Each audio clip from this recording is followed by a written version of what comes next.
Welcome back. You're listening to the Real Life Pharmacology Podcast with pharmacist Eric Christensen. Thanks so much for listening today. Today I'm going to cover methotrexate pharmacology. So methotrexate is a generic name. A couple of common brand names I've heard, Rheumatrex or Trexol. But again, most often I think clinicians will call it methotrexate, or occasionally I'll see or hear the abbreviation MTX. I always discourage using abbreviations because that certainly could be interpreted as potentially something else if somebody doesn't know. So, just a little side note there anyway. So methotrexate is kind of a unique drug in that it can be used for oncology, cancer-type purposes, which I'm not going to talk about a ton today on the podcast. I'm going to try to give you the basics anyway. More commonly, I would say what I see it used in is rheumatoid arthritis, as well as psoriasis occasionally. But by far, I would say rheumatoid arthritis is where I see this medication used more often. Now, its classification, methotrexate is considered a disease-modifying anti-rheumatic drug. That's kind of its classification. Again, also could be classified as an oncology anti-cancer type agent as well.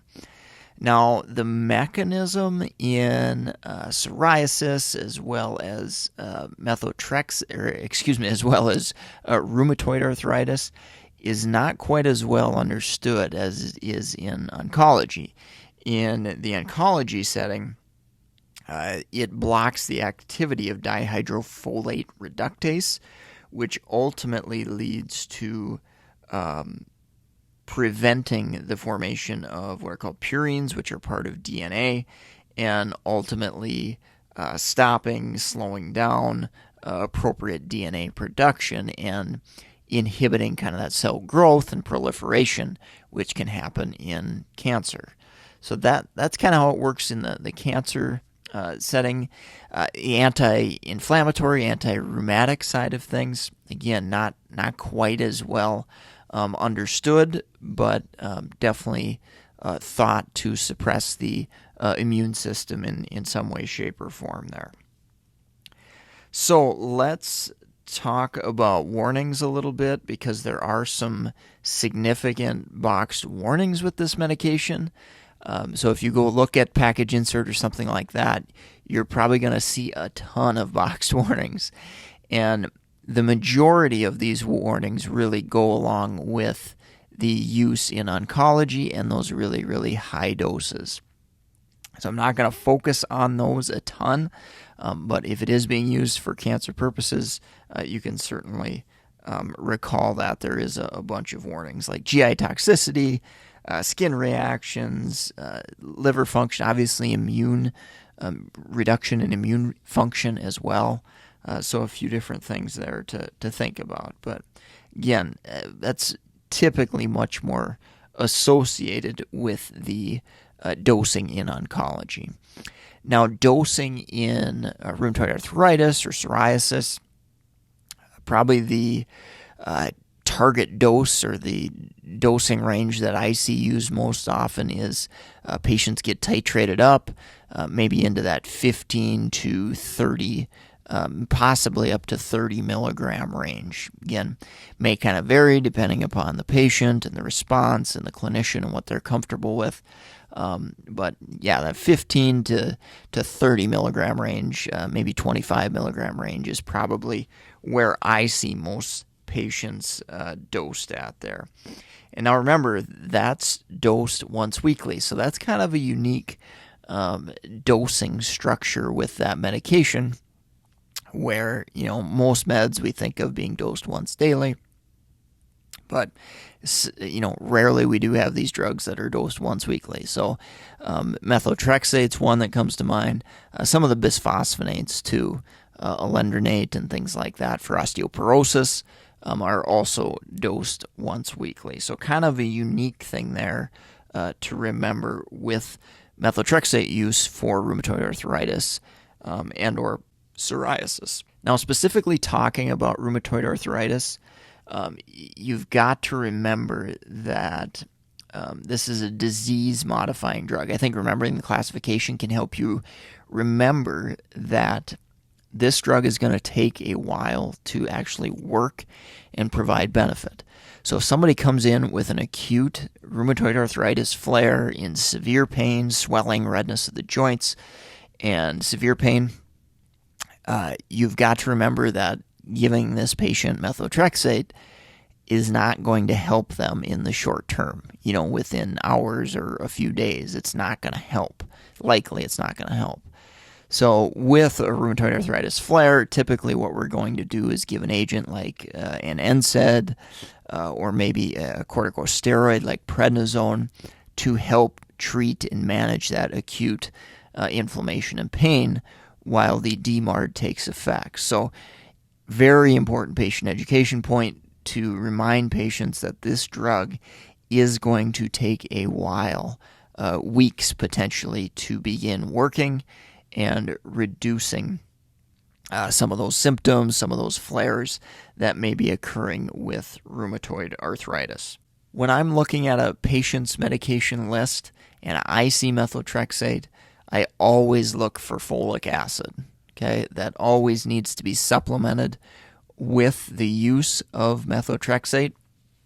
And primary reason being that it can help reduce some of the adverse effects or the risk at least, for some of the adverse effects from methotrexate. Patients are more at risk for problems, concerns, adverse effects if they are folate deficient.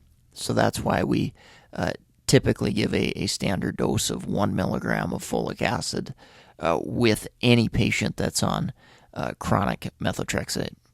A couple of things to kind of monitor, look out for with methotrexate. Liver toxicity, so that's something, and I'll mention this kind of in drug interactions as well coming up here.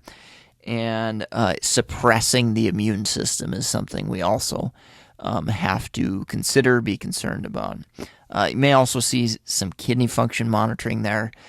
There is potential with changes in kidney function that concentrations of this drug could go up a little bit there. So yeah, between a CBC and tracking white blood cell counts, liver is a potential monitoring parameter, and potentially kidney function. But I would say liver and the immune system functioning is probably a little bit higher on the priority list there.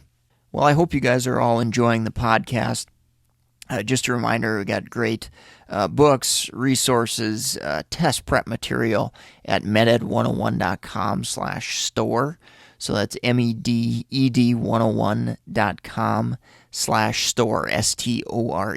Let's wrap up here with drug interactions. When I think of methotrexate, there aren't a ton of kind of hallmark drug interactions that I generally think of. I think of more so of cumulative type effects or drugs that cause similar adverse reactions or toxicity to methotrexate. So first thing I think about is liver. So if you've got a patient at risk for liver dysfunction, maybe on other meds that cause liver problems, so I'm thinking of a chronic alcoholic type patient.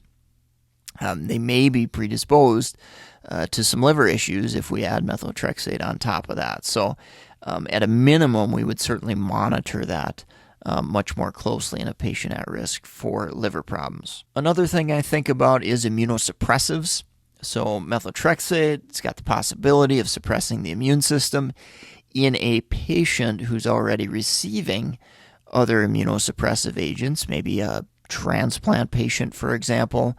There are situations where patients will be on two different DMARDs. You may see that from time to time. And when we use drugs like that in combination, we've got the risk of kind of doubling up on suppressing the immune system. So again, in a transplant patient, they're probably going to be monitored very, very closely for their immune system function and dosing of their immunosuppressive agents. So it's probably going to be monitored close already. But it is important to think about that adding on a drug like methotrexate can potentially dip that immune system further. One other kind of unique thing that comes up with methotrexate is the administration of vaccines. There is some potential evidence that vaccine responses may be altered a little bit by the use of methotrexate. If methotrexate is on board when those vaccines are given. So that's an important thing to look up, and there is some differences between different types of vaccines. I'm not going to go into that into great detail here, obviously, but I would encourage you to look that up. I've had that question come up for various vaccines because the response can be suppressed. In the event of being able to give a vaccine first before we're actually starting methotrexate, usually that's the best way to do it. But sometimes patients are already on chronic methotrexate and they're due for a specific vaccine. So again, I would encourage you probably to look that up based upon the specific vaccine and what's indicated for that patient at that time. But do remember that there is potential that response that you hope for that vaccine may be altered and blunted a little bit by having methotrexate on board. I'm going to wrap this up for today. Hope you enjoyed the podcast. Hope you picked up a pearl or two. Leave us a rating review on iTunes or Spotify or wherever you're listening. Greatly appreciated. Also, I've got that free 31-page top 200 PDF study guide. So it's definitely a no-brainer as far as going to reallifepharmacology.com, snagging that. And of course, if you're willing, you're able, you can take advantage of the resources at meded101.com/store as well. So we'll sign off for today. Thank you so much again for being here, taking time out of your busy day, and hope you have a great rest of your day.